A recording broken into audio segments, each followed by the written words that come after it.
Welcome to our channel. Today we how to activate Microsoft Dynamics for CRM, complete guide step by step clearly. To begin activating Microsoft Dynamics for CRM, ensure you have the necessary credentials and access permissions.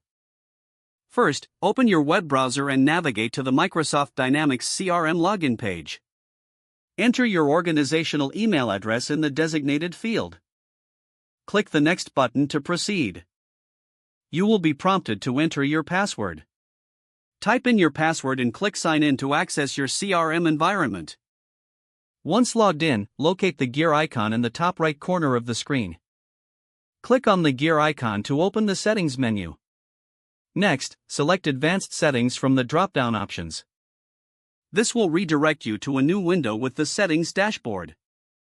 In the Settings dashboard, find and click on Administration. Within the Administration section, look for System Settings and click on it. A dialog box will appear with several tabs. Navigate to the Licensing tab to view your current CRM license information.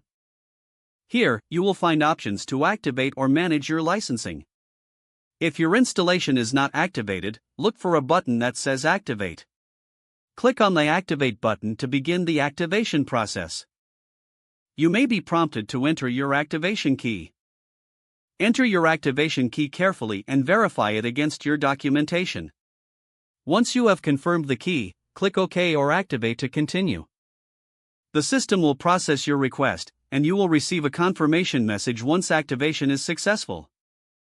To finalize the process, close the Settings window and return to the main dashboard. Review your CRM functionalities to ensure everything is operating correctly. If you encounter issues during activation, consult the support documentation for troubleshooting tips. Congratulations, you have successfully activated Microsoft Dynamics for CRM.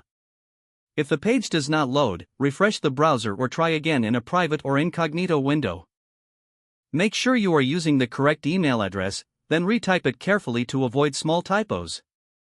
If your password is not accepted, use the Reset option and create a new strong password you can remember. Check your spam folder for verification or security emails, then complete any requested confirmation steps. Enable two-factor authentication if available to improve account security and reduce unauthorized access risk. Don't forget to like this video and subscribe to our channel for more step-by-step tech guides.